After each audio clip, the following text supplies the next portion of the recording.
Hey, what's up, everyone? This is David Greenspan, and you are listening to the Mindshare Podcast, a proud member of the Industry Syndicate Media Network.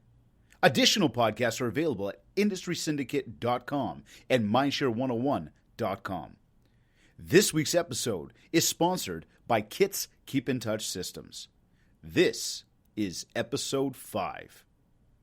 'Tis the season. Wait, no, it's not. That season's over. And we all know that season cost us a lot of money. Since we're now into full swing for the new year, and if you're not, you should be, most everyone seems to be searching for answers. Searching for that next solution which is going to change their year. That something which is going to make it all better. That magic pill. Let me be a dose of reality right here, right now. There is no magic pill. There is nothing you can do without hard work to support it that will drastically change the success you're going to have this year. You need to put in the time. You need to put in the effort. And you need to be consistent. As I sit here, ripping this podcast, we have 354 more days ahead of us. If you've been following me over the past month, I've been talking a lot about planning, goal setting, and making those lists. My goal was to help you launch into 2019. So, you should already be rocking today. No matter what, though, and you may still be on relax mode or you may be back at it, either way, those resolutions should have kicked in yesterday. And by yesterday, I mean like almost 2 weeks ago. Speaking of resolutions, if you made yours, and I know I told you to, the resolution part is just the start. You are now living it. This is a mental mind shift that you need to make. It's easy to write it down on a piece of paper and then put it away. It's easy to be motivated for a day, even a week or two. But what happens when you're about to break? What happens when you run into that one situation where everything can so easily go down the drain? What happens when everyone's headed out to eat and you're doing everything you can to get back in shape? Or you're trying to spend more time with family, but you just have to take that one call or answer that one email? Or you're not doing as much business and it seems like nothing's working out? I want to get into that here today.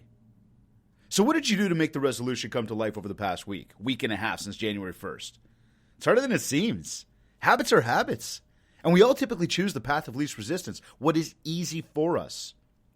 It's easier to have that bag of chips, even though you should be lifting weights. It's easier to have that smoke, even though you've worked so hard not to. It's easier to procrastinate than it is to get shit done. It is easier to not break a bad habit. The idea is to flip that all around and make it easy to win. No matter what winning means to you, whatever those resolutions of yours are. The dictionary defines a resolution as a firm decision to do or not to do something. And the dictionary defines a solution as a means of solving a problem or dealing with a difficult situation. The resolution does nothing without the solution. What you need to be focused on every single day, from this day forward to December 31st, 2019, is the solution to solve the problem and the reason you created that resolution. This is about the how. I read so many books. We listen to so many speakers.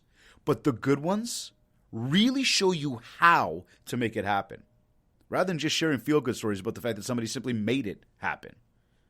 It's the how that really gets us from one step to the next. And changing a habit, winning at your resolution, it all takes one step at a time. So here's 6 ideas to help you create those solutions so you can achieve those resolutions. Keeping in mind, I can't get into specifics with you personally because I have no idea what you're trying to achieve. But these ideas that are a high level, they're applicable to anybody. So number 1, be truly motivated to change. Why are you doing this? Identify it and pin it up on your mirror in your washroom. You want to see this every single day as you start your day. You want to embed this constant reminder of why into your mind. Let this be a sense of daily consistent motivation for you. Treat every 24 hours as a new 24 hours. Even look at this a few times a day throughout the day. If it's out of sight, it's out of mind. Number 2, have a game plan for when you get to that moment when you're about to crack. What can you do to avoid it? What alternatives can you think of right now that you can implement as you find yourself staring at the issue? This is your contingency plan. When stuff hits the fan and you're staring like right in the face of it all, right in the face of everything you've been trying to stay away from, how are you going to manage it? Do you wait for your car to run out of gas before going to fill it up? Or do you plan ahead? So why should your life be any different? 3, and I've said this one many times, and I will say it again today, have monthly, weekly, and daily goals. Instead of waiting for the big reward at the end, reward yourself every day. It will make it more enjoyable, and you will actually feel the success. This is another mental and even visual reminder of what you're working towards. Be realistic about them. Don't beat yourself up if you don't achieve them all. Remember, you set these ahead of time. If done right, you went higher than maybe you should have. So instead, what didn't you do? Look at everything you did do. Reward yourself for it. It could be that you allow yourself to have that one bag of chips, or maybe you just give yourself a big high five. Whatever you do, those goals are the end game. Stay focused. Number 4, this naturally takes us to having a way to track it all. Do you like using everything on your phone? Then find an app or use your memo pad. If you prefer an Excel spreadsheet or a pen and paper, then do that. Personally, I run everything off my calendar and my task list. I've gone away from tracking everything in my book with a paper and pen. It's all in a place I go to every single day, and right there in front of me, look at it as often as I need to. Like I said, out of sight, out of mind. So for me, this is helpful, having it right there smack dab in the middle of my screen. Number 5, have a support team. Make sure the people that are closest to you know what you're working to achieve. Tell them about your progress along the way. They'll also take notice and help to support you even more. They'll make it easier to not have that bad meal, or remind you that you should be going to the gym, or making those calls. They can be there to nag when you need it. And number 6, and I said this off the top with the why you're doing this, and pinning it on your mirror. Use visual reminders like a vision board. All those lifetime goals you're working towards, you may not actually have it yet, but being able to see it every day will act as a constant reminder of why you're doing what you're doing every day. All of this will help you stay out, or much more easily get out of that rut, that possibly frustrating or tiring moment in time, that time when you're down or about to break. It's not enough to say you're going to do it. It's about having the plan for how you're going to do it. The resolution is the what. The solution is the how. This all takes motivation, a plan, and consistency to work. You have what it takes. Of course, remember to include building mindshare in your plan. And as we push forward in 2019, I will be right here to help support you along the way. Speaking of the plan, I mentioned off the top that the past few months for most of us were really expensive. As part of your plan, you need to review your finances. You need to know where you're at before you make any sudden changes to your business. In order to work easier, spend less, and make more, we need to manage time, and we need to manage money. So yesterday I was on a call with a client, and we were talking about her GeoFarm flyers, which she just started. Literally just started. You know that junk mail we get, which isn't in an envelope? The stuff that just fills up our mailboxes, that unwanted advertising we get every single day? Anyway, she called up to chat about the fact that she wasn't sure if she liked them, and she wasn't sure whether or not she wanted to proceed with sending them out. So I took a moment immediately to remind her. She'd already invested money into this initiative. She'd already invested time over the course of literally the past 6 weeks to get this organized. And she has her assistant, who she pays an hourly salary to, already working on this in that time as well. It doesn't make sense to me why she wouldn't want to continue. Then through some extended digging, which, by the way, in sales, we always learn about digging for the need. This means asking open-ended questions to dig for the real root of the problem.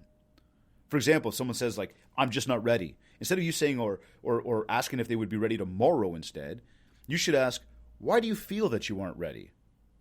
As they answer that question, listen attentively and dig deeper. So whatever they say next, come up with your why question. Keep digging until you get to the root. Why don't you want to do it? Why do you feel that way? How do you feel that will impact your business? You see where I'm going here? I didn't ask yes or no questions. I asked questions that would get her unloading her mind, so that I would find that one little thought, that straw that seems to be breaking the camel's back. As always, I wanted to help her figure it out. Anyhow, So I did my digging and learned and made her realize that her issue was not the flyer at all. In fact, it was that she didn't even have a plan to support this new initiative. This is when I immediately approached the next step of the conversation with the AMH theorem. Who is her audience? What is she doing for marketing? And what kind of budget does she have? And how much hustle is she going to apply to support it all? So I asked her who her audience was, and she replied and said it's the people in the geofarm area she chose. I then asked her about her marketing, specifically what her budget was, and her response was that she didn't know. That right there is problem number one. You cannot take on any new initiative. You cannot go into anything if you're completely unsure. That is not a plan. That will leave you totally frustrated and scared of the what if. I then asked her about her hustle, the stuff that she needs to be doing to actually support it all. Now, I do want to mention that this lady is a top producer and realtor working right here in Toronto. And the reason I bring that up is because the market in Toronto is pumping. It always is. The prices are ridiculous. And if you can survive there and you can be a top producer, you're doing something right. You know what's going on. So she's a seasoned pro. So when I asked if she was willing to door knock to support the Flyers, her answer was a definitive yes, which I have to say I was very surprised about, since only 4% of realtors actually care to door knock, even though 99% who do see business from it. But the thing is, and I get that no one likes to be door knocked, but if you're not going to door knock, then farming, flyering, social media farming, whatever, it's not going to work the way you want it to. No one really does much with a random flyer. No one wants to be marketed to at all. Your email, your flyer, the door knock. But if you can send the flyer and they see you, then you can do the door knock, and you know what to say to obtain an email address. Now you can really implement a cross-channel strategy to build mindshare. So the point is, if you're going to flyer, you need to door knock. And I was happy to hear that she was all in for that. So does it just explain what the strategy should be? I then asked, what else is she doing? I said to her, what else are you doing to connect with these people? The cross-channel strategy, the additional support. And she said she wasn't sure.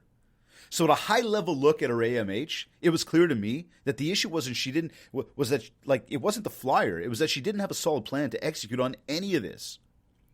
So I went back to the budget part of it and again asked her what her budget was. As she didn't know, this was my first suggestion to her. I told her that she needed to review her budget to figure out what kind of dollars we have to work with to make it possible to achieve what she was looking for.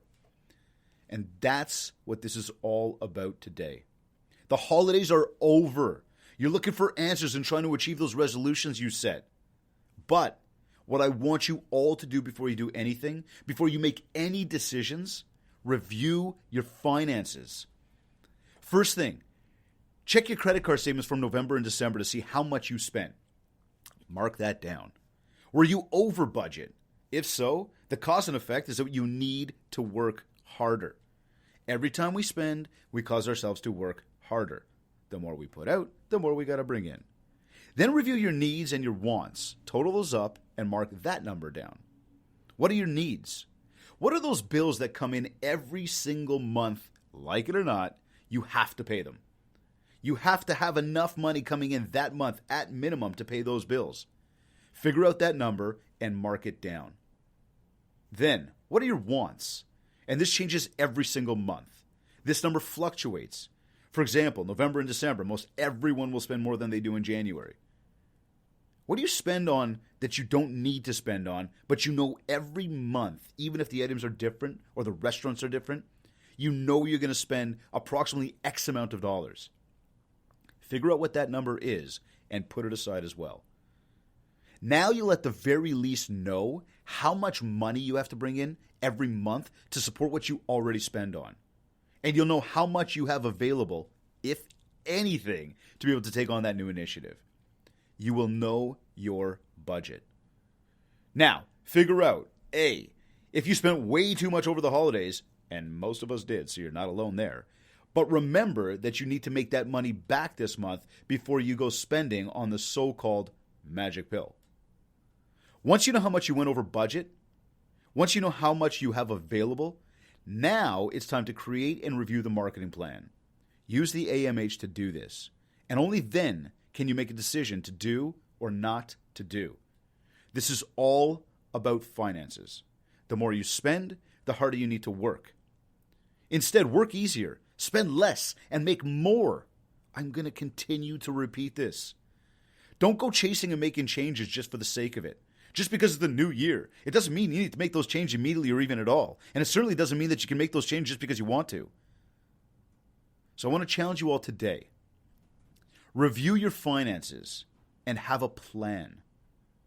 And of course, make sure that plan includes building mindshare. Speaking of mindshare, whether you're listening to this on iTunes, Google Podcasts, Stitcher, Spotify, wherever you like to consume your content, please subscribe. And if you haven't yet, connect with me on Facebook at Mindshare101 and on Instagram at DavidGreenspan101. This has been another episode of the Mindshare Podcast. Thanks everyone for listening.